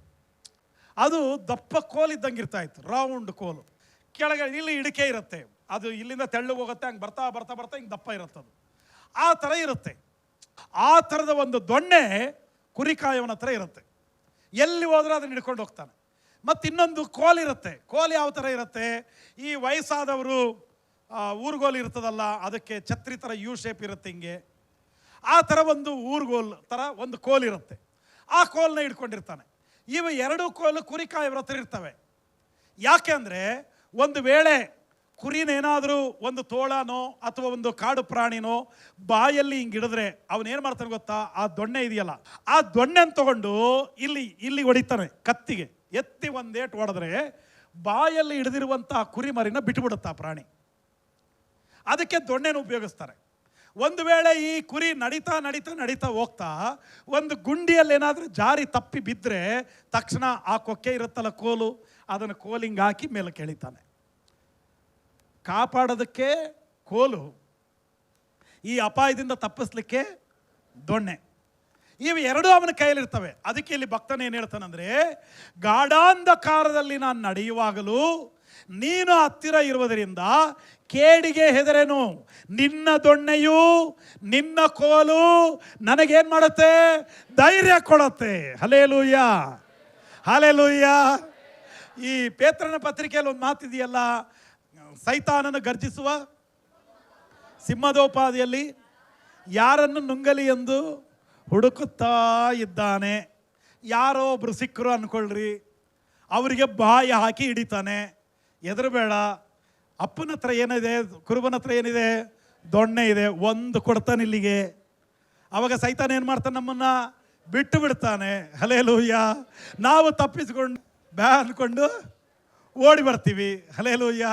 ಒಂದು ವೇಳೆ ಓಡಿ ಹೋಗ್ತಿರ್ಬೇಕಾದ್ರೆ ಗುಂಡಿಯಲ್ಲಿ ಬಿದ್ದ, ಆವಾಗಲೂ ನನ್ನ ಕುರುಬನ್ ನಿನ್ನನ್ನು ಬಿಡಲ್ಲ, ಕೋಲಿಟ್ಟು ಕೊಕ್ಕೆ ಹಾಕಿ ನಮ್ಮನ್ನ ಮೇಲೆ ಕೆತ್ತಿ ಎಳ್ಕೊಂಡು ಬಂದು ಇಲ್ಲಿ ಕುರ್ಚಿ ಮೇಲೆ ಕೂರಿಸ್ತಾನೆ. Hallelujah, hallelujah. ಸಂತೋಷ ಇದೆಯಾ? ನಿನ್ನ ದೊಣ್ಣೆಯು ನಿನ್ನ ಕೋಲು ಇರುವುದರಿಂದ ನಾನು ಕೇಡಿಗೆ ಹೆದರೋದಿಲ್ಲ. ನಾನು ಏನು ಮಾಡ್ತೀನಿ, ಧೈರ್ಯದಿಂದ ಇರ್ತೀನಿ. ಹಲ್ಲೆಲೂಯ. ಮುಂದಕ್ಕೆ ಹೋಗೋಣ. ಎಲ್ಲಿ ಅಂತ್ರಿ? ಇವಾಗ ಗೊತ್ತಾಯ್ತರ, ರಾಜ ಆಗಿದ್ದಾಗ ಇವನು ಈ ಕೀರ್ತನೆ ಬರೆದದ್ದು. ಯಾಕೆಂದರೆ ರಾಜ ಆಗಿರುವಾಗ ಸುತ್ತಲೂ ವೈರಿಗಳಿದ್ರು ಅವನಿಗೆ. ಅವನು ಕುರಿ ಕಾಯುವಾಗ ಯಾರು ವೈರಿಗಳಿರಲಿಲ್ಲ ಅವನಿಗೆ. ಹಲ್ಲೆಲೂಯ. ರಾಜ ಆಗಿರುವಾಗ ಇವನು ಹೇಳಿದ ಮಾತೇನು, ಇನ್ನೊಂದ್ಸರಿ ಹೋದ್ರಪ್ಪ, ವೈರಿಗಳ ಮುಂದೆಯೇ ನೀನು ನನಗೋಸ್ಕರ ಔತಣವನ್ನು ಸಿದ್ಧಪಡಿಸ್ತೀಯಾ. ಯಾರ ಮುಂದೆ? ವೈರಿಗಳ ಮುಂದೆ. ಸೌಲನು 3 ಸಾರಿ ದಾವೀದನನ್ನು ಕೊಲ್ಲುವುದಕ್ಕೆ ಪ್ರಯತ್ನ ಮಾಡ್ದ. ಆದರೆ ದೇವರು ಎಂಥ ಅದ್ಭುತನಾದ ದೇವರು ಗೊತ್ತಾ, ಆ ಸೌಲನ ಮುಂದುಗಡೆನೆ ದಾವೀದನಿಗೆ ಊಟಕ್ಕೆ ಏರ್ಪಾಟು ಮಾಡಿದರು. ಹಲ್ಲೆಲೂಯ. ಡೈನಿಂಗ್ ಟೇಬಲ್ ಮೇಲೆ ಅಲ್ಲಿ ಸೌಲನಿದ್ದಾನೆ, ಇಲ್ಲಿ ಯೋನಾತಾನನಿದ್ದಾನೆ, ಎಲ್ಲ ಮಂತ್ರಿ ಮಂಡಲ ವರ್ಗದವರಿದ್ದಾರೆ. ಅಲ್ಲಿ ದಾವೀದನಿಗೂ ಒಂದು ಕುರ್ಚಿ ಹಾಕಿದ್ರು. ಆ ಟೇಬಲ್ ಮೇಲೆ ಅವನು ಕೂಡ ಊಟ ಮಾಡಬೇಕು. ಶತ್ರುಗಳ ಮುಂದೆ ನಿನಗೆ ಔತಣವನ್ನು ಸಿದ್ಧಪಡಿಸ್ತಾನೆ. ಒಂದು ಸಾರಿ ದಾವೀದನು ಅಬ್ಷಾಲೋಮನು ತನ್ನ ಸ್ವಂತ ಮಗ ದಾವೀದನನ್ನು ಕೊಲ್ಲುವುದಕ್ಕಾಗಿ ಓಡಿಸ್ಕೊಂಡು ಬರುವಾಗ ಹುಚ್ಚುಂತರ ಆಕ್ಟ್ ಮಾಡ್ದ. ಎಂಥ ಹಿಂಸೆ ನೋಡ್ರಿ ದಾವೀದೊಂದು. ಸ್ವಂತ ಮಗನೇ ಅಬ್ಷಾಲೋಮ್ ತಂದೆಯನ್ನು ಕೊಲ್ಲುವುದಕ್ಕಾಗಿ ಓಡಿಸ್ಕೊಂಡು ಬರ್ತಾ ಇದ್ರೆ ಅವನು ಕಾಡಿನಲ್ಲಿ ಓಡ್ತಾ ಓಡ್ತಾ ಓಡ್ತಾ ಇನ್ನು ಓಡಕ್ಕೆ ಸಾಧ್ಯವಾಗದೆ ಹುಚ್ಚುಂತರ ಆಕ್ಟ್ ಮಾಡ್ದಾರಿ. ನಮ್ಮಪ್ಪ ಇಲ್ಲೆಲ್ಲಿ ಸಿಗಲಿಲ್ಲ, ಅವನು ಹುಚ್ಚ ಅಂತ ತಿಳ್ಕೊಂಡು ಹೋಗ್ಬಿಟ್ಟ ಇವನು. ಆವಾಗ ಫಿಲಿಸ್ಟಿಯಾ ದೇಶದ ದಾವೀದನ ಶತ್ರುಗಳು ಇವನಿಗೆ ಊಟ ಕೊಟ್ಟರು.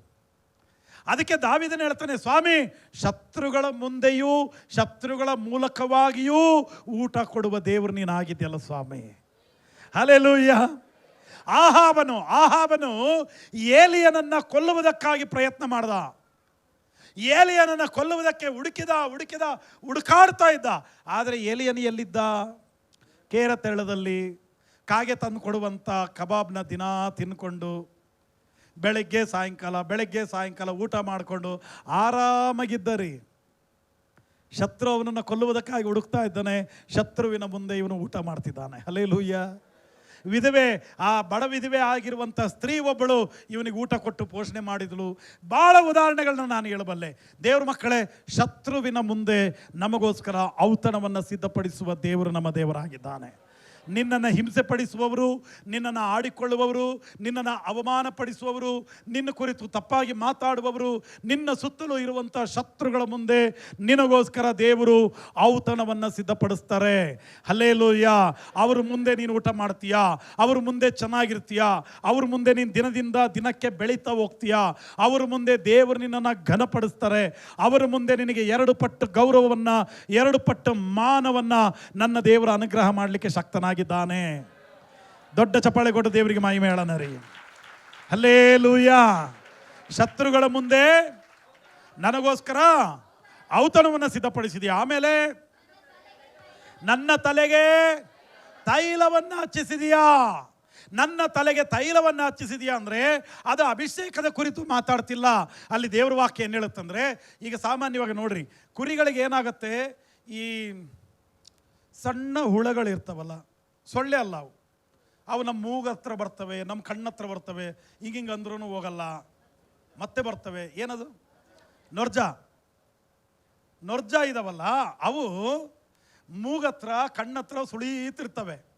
ಆ ಥರ ಈ ಎಲ್ಲಿ ಕುರಿಗಳಿಗೆ ತೇವಾಂಶ ಇರುತ್ತಲ್ಲ, ಮೂಗತ್ರನೂ ಕಣ್ಣಿನ ಹತ್ರನೂ ಭಾಳ ತೇವಾಂಶ ಇರುತ್ತೆ, ಪಿಸ್ರೆ ಥರ ಇರುತ್ತೆ ಅಲ್ಲಿ ಕಣ್ಣತ್ರ, ಅಲ್ಲೆಲ್ಲ ಸುತ್ತಕೊಳ್ಳುತ್ತೆ.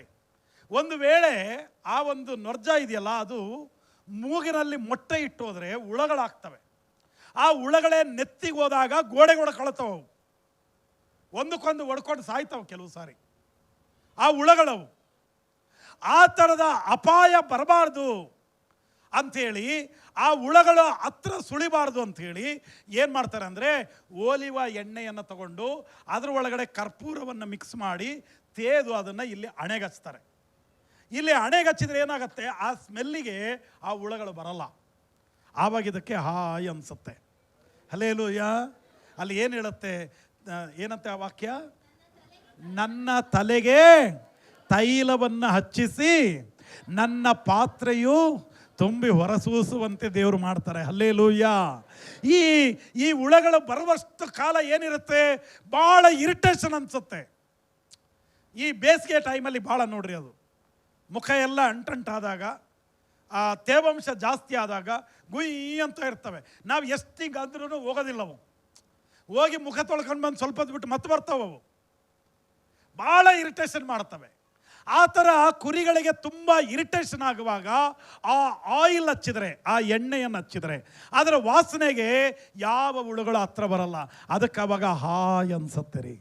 ನಿನ್ನ ಜೀವನದಲ್ಲಿರುವಂಥ ಎಲ್ಲ ಇರಿಟೇಷನ್ಗಳು, ನಿನ್ನ ಜೀವನದಲ್ಲಿರ್ತಕ್ಕಂಥ ಎಲ್ಲ ಆತಂಕ, ಆಪತ್ತು, ವಿಪತ್ತುಗಳು, ನಿನಗೆ ಡಿಸ್ಟರ್ಬೆನ್ಸ್ ಮಾಡುವಂಥ ಸಂಗತಿಗಳು, ನಾನು ಹೇಳೋದು ಅರ್ಥ ಆಗ್ತಿದೆಯಾ? ನಿನಗೆ ತೊಂದರೆ ಪಡಿಸುವಂಥ ಸಂಗತಿಗಳು, ನಿನ್ನ ಆತ್ಮಿಕವಾದ ಯಾತ್ರೆಗೆ ತಡೆ ಮಾಡುವಂಥ ಸಂಗತಿಗಳು. ನಿಮಗೆ ಕೆಲವು ಸಾರಿ ನಿಮ್ಮ ಒಳಗಡೆ ನಿಮಗೆ ಅದು ಅನುಭವ ಆಗಿರುತ್ತೆ. ಪಕ್ಕದವರಿಗೂ ಗೊತ್ತಾಗಲ್ಲ, ಹೆಂಡತಿ ಮಕ್ಕಳಿಗೂ ಗೊತ್ತಾಗಲ್ಲ, ಗಂಡನಿಗೂ ಗೊತ್ತಾಗಲ್ಲ, ತಂದೆ ತಾಯಿಗಳಿಗೂ ಗೊತ್ತಾಗಲ್ಲ. ನಿಮ್ಮ ಸಮಸ್ಯೆಗಳು ನಿಮಗೆ ಗೊತ್ತಿರ್ತವೆ. ಕೆಲವು ವಿಷಯದಲ್ಲಿ ಭಾಳ ಇರಿಟೇಷನ್ ಅನಿಸುತ್ತೆ ನಮಗೆ. ಯಾಕಪ್ಪ ಹಿಂಗೆ ಅನಿಸುತ್ತೆ, ಏನಿದೆ ಹಿಂಗೆ ಅನಿಸುತ್ತೆ? ಅದೊಂಥರ ಇರಿಟೇಷನ್ ರೀ. ಅದು ಮಾತುಗಳಲ್ಲಿ ಹೇಳಕ್ಕೆ ಬರಲ್ಲ, ಅದು ಅನುಭವಿಸಿದವ್ರಿಗೆ ಗೊತ್ತಾಗತ್ತೆ. ಆ ಥರದ ಇರಿಟೇಷನ್ಗಳು, ಆ ಥರದ ತಡೆಗಳು, ಆ ಥರದ ಸಮಸ್ಯೆಗಳು ಎಲ್ಲವನ್ನು ಕೂಡ ನನ್ನ ದೇವರು ಬಿಡುಗಡೆ ಮಾಡಲಿಕ್ಕೆ ಶಕ್ತನಾಗಿದ್ದಾನ್ರಿ. ಅದಕ್ಕೆ ನನ್ನ ತಲೆಗೆ ತೈಲವನ್ನು ಹಚ್ಚಿಸಿದಾಗ ಹುಳಗಳೆಲ್ಲವೂ ಹೋಗಿಬಿಟ್ರೆ ಆ ಕುರಿಮರಿಗೆ ಎಷ್ಟು ಉಲ್ಲಾಸ ಆಗುತ್ತಲ್ಲ, ಎಷ್ಟು ಸಂತೋಷ ಆಗುತ್ತಲ್ಲ. ಅದಕ್ಕೆ ನೆಕ್ಸ್ಟ್ ಶಬ್ದ ಹೇಳುತ್ತೆ, ನಿನ್ನ ಪಾತ್ರೆಯು ಸಂತೋಷದಿಂದ, ಸಮಾಧಾನದಿಂದ, ಶಾಂತಿಯಿಂದ, ನೆಮ್ಮದಿಯಿಂದ ನಿನ್ನ ಪಾತ್ರೆಯು ತುಂಬಿ ಹೊರಸೂಸುತ್ತೆ. ಹಲ್ಲೇಲೂಯಾ. ಎಷ್ಟು ಅದ್ಭುತವಾಗಿದೆ ರೀ ಕೀರ್ತನೆ ಇದು. ಮತ್ತೇನು ಹೇಳುತ್ತೆ ಮುಂದಕ್ಕೆ? ವಾಕ್ಯ ಓದ್ರಿ, ಮುಂದಕ್ಕೆ ಓದ್ರಿ. ಏನಂತೆ? ನಿಶ್ಚಯವಾಗಿ ನನ್ನ ಜೀವಮಾನದಲ್ಲೆಲ್ಲ. ಹೇಳ್ರಿ, ಈ ವಾಕ್ಯ ಹೇಳ್ರಿ. ನಿಶ್ಚಯವಾಗಿ ನನ್ನ ಜೀವಮಾನದಲ್ಲೆಲ್ಲ ಶುಭವೂ ಕೃಪೆಯೂ ನನ್ನನ್ನು ಹಿಂಬಾಲಿಸುವವು. Hallelujah, hallelujah.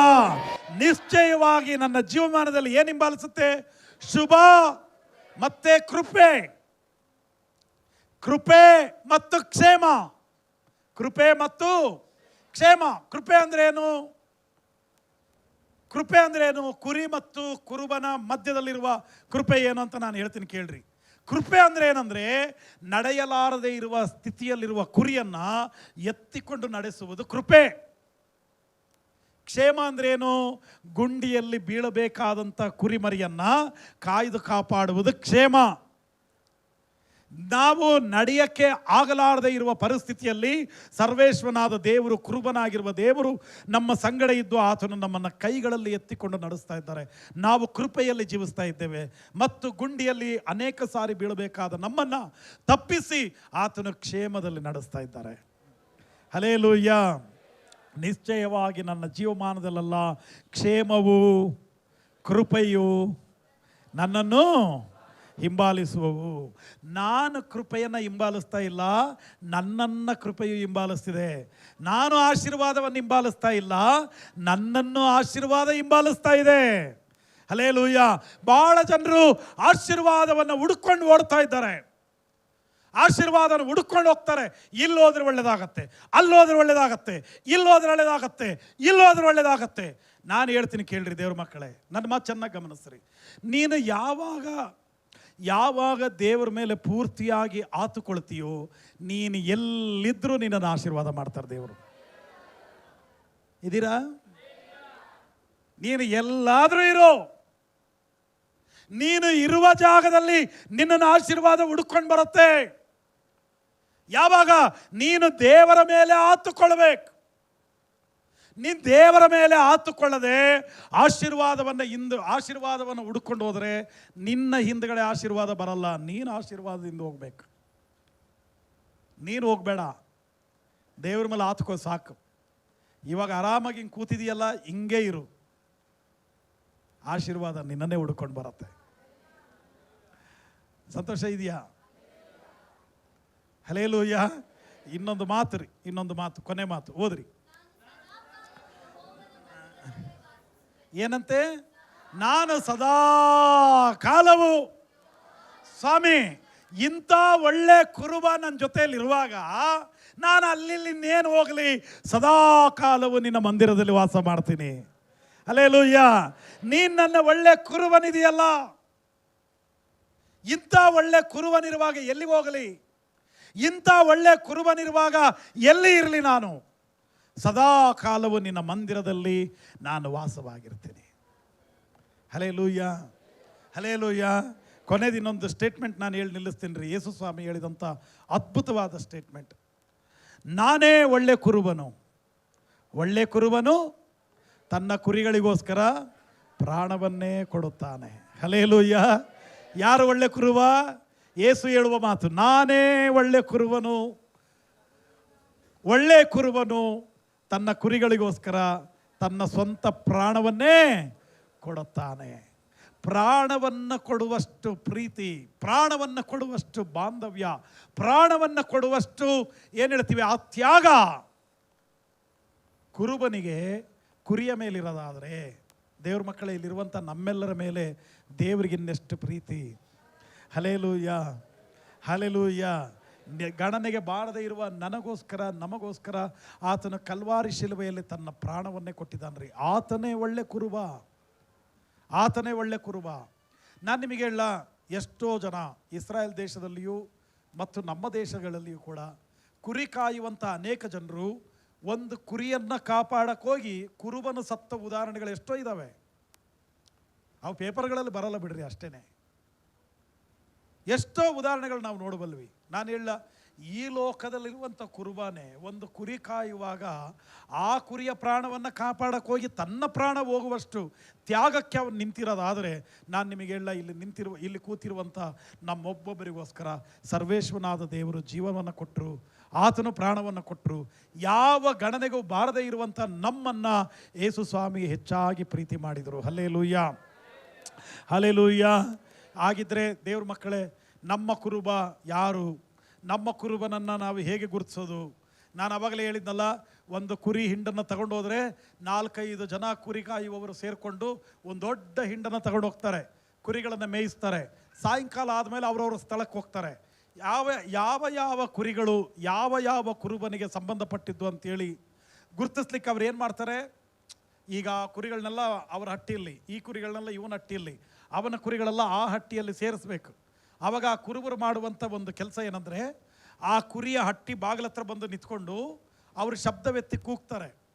ಅವರು ಕೂಗಿದಾಗ ಏನು ಮಾಡ್ತವೆ, ಆ ಸ್ವರಗಳು ಕೇಳಿಸ್ಕೊಳ್ತವಲ್ಲ, ಆ ಸ್ವರಗಳ ಮೇಲೆ ಡಿಪೆಂಡ್ ಮಾಡ್ತವ, ನಮ್ಮ ಕುರುಬ ಇಲ್ಲಿದ್ದಾನೆ, ಇದು ನಮ್ಮ ಹಟ್ಟಿ ಅಂತೇಳಿ ಆಯಾ ಕುರಿಮರಿಗಳು ಆಯಾ ಹಟ್ಟಿಗಳಿಗೆ ಹೋಗಿ ಸೇರ್ತವೆ. Hallelujah, hallelujah. ದೇವ್ರ ಮಕ್ಕಳಿಂದ ನನ್ನ ಕೇಳಿಸ್ಕೊಳ್ರಿ, ಒಳ್ಳೆಯ ಕುರಿಗಳು ಕುರುಬನ ಸ್ವರಕ್ಕೆ ಕಿವಿಗೊಡುತ್ತವೆ. ನಾವು 23ನೇ ಕೀರ್ತನೆಯಲ್ಲಿ ನಾವು ಏನು ಧ್ಯಾನ ಮಾಡಿದ್ವಲ್ಲ, ಈ ಎಲ್ಲ ವಾಕ್ಯಕ್ಕೆ ನಮ್ಮನ್ನು ನಾವು ದೇವರ ಕೈಗೆ ಒಪ್ಪಿಸಿ ಈ ಸ್ವರಕ್ಕೆ ಕಿವಿಗೊಡೋದು ಅಂದರೆ ಅದರ ಅರ್ಥ ಆ ವಾಕ್ಯದ ಪ್ರಕಾರ ಜೀವಿಸುವುದು ಅಂತ ಅದರ ಅರ್ಥ. ಆ ವಾಕ್ಯಕ್ಕೆ ನಮ್ಮನ್ನು ಒಪ್ಪಿಸಿಕೊಟ್ಟು ಜೀವಿಸುವುದಾದರೆ, ದೇವರ ಮೇಲೆ ಆತುಕೊಂಡು ಜೀವಿಸುವುದಾದರೆ, ನಾನು ಸವಾಲು ಮಾಡಿ ಹೇಳ್ತೀನಿ, ಈ 23ನೇ ಕೀರ್ತನೆ ನಿಮ್ಮ ಜೀವನದಲ್ಲಿ ಭಾಳ ದೊಡ್ಡ ಆಶೀರ್ವಾದ ತರುತ್ತೆ. Hallelujah, hallelujah. ಇಲ್ಲಿಂದ ಹೊರಗಡೆ ಹೋದ ನಂತರ ವಾಕ್ಯವನ್ನು ತಿರಸ್ಕಾರ ಮಾಡಿದ್ರೆ, ವಾಕ್ಯವನ್ನು ಹಾಸ್ಯಾಸ್ಪದ ಮಾಡಿದ್ರೆ, ವಾಕ್ಯವನ್ನು ಸರಿಯಾಗಿ ಮನಸ್ಸಿಗೆ ತಗೊಳ್ಳದೆ ಹೋದರೆ, ವಾಕ್ಯವನ್ನು ಇಲ್ಲಿ ಕೇಳಿ ಅಲ್ಲಿ ಹೊರಗಡೆ ಹೋದಾಗ ಬಿಟ್ಟು ಬಿಟ್ಟರೆ, ನಾನು ಖಂಡಿತ ಹೇಳ್ತೀನಿ, ನಿಮಗೆ ಇವತ್ತಿನ ವಾಕ್ಯ ಅಲ್ಲ, ಯಾವತ್ತೂ ವಾಕ್ಯ ನಿಮಗೆ ಆಶೀರ್ವಾದವಾಗಿರಲ್ಲ. ದೇವರ ವಾಕ್ಯಕ್ಕೆ ನೀನು ಕಿವಿಗೊಟ್ಟು ಕೇಳಿ, ಮನಸ್ಸು ಕೊಟ್ಟು ಅದನ್ನು ಫಾಲೋ ಮಾಡಲಿಕ್ಕೆ, ಅದನ್ನು ಹಿಂಬಾಲಿಸಲಿಕ್ಕೆ ನೀನು ಮನಸ್ಸು ಕೊಟ್ಟು ನಡೆದರೆ, ನಾನು ಹೇಳ್ತೀನಿ, ದೇವರ ವಾಕ್ಯ ಪ್ರತಿಯೊಂದು ವಚನ ನಿನಗದು ಆಶೀರ್ವಾದವಾಗಿರುತ್ತೆ. Hallelujah, hallelujah. ವಾಕ್ಯನ ತಿರಸ್ಕಾರ ಮಾಡಬೇಡ, ವಾಕ್ಯನ ಹಾಸ್ಯಾಸ್ಪದ ಮಾಡಬೇಡ, ವಾಕ್ಯವನ್ನು ಬಿಟ್ಟು ಬಿಡಬೇಡ, ವಾಕ್ಯದ ಪ್ರಕಾರ ಜೀವಿಸು. ದೇವರು ನಿನ್ನನ್ನು ಅದ್ಭುತವಾಗಿ ನಡೆಸ್ತಾರೆ. ಇವತ್ತು ನಾನು ಹೇಳ್ತಾ ಇರುವ ಒಂದೇ ಸಂಗತಿ ಏನಂದರೆ, ಕುರಿ ಹೇಗೆ ಕುರುಬನ ಮೇಲೆ ಸಂಪೂರ್ಣವಾಗಿ ಆತುಕೊಳ್ಳುತ್ತೋ ಅದೇ ಪ್ರಕಾರ ನಾವುಗಳು ದೇವರ ಮೇಲೆ ಸಂಪೂರ್ಣವಾಗಿ ಆತುಕೊಳ್ಳಬೇಕು. ನಾವೆದ್ದು ನಿಂತ್ಕೊಳ್ಳೋಣ, ಕಣ್ಮುಚ್ಚಿ ನಾವು ಪ್ರಾರ್ಥನೆ ಮಾಡೋಣ.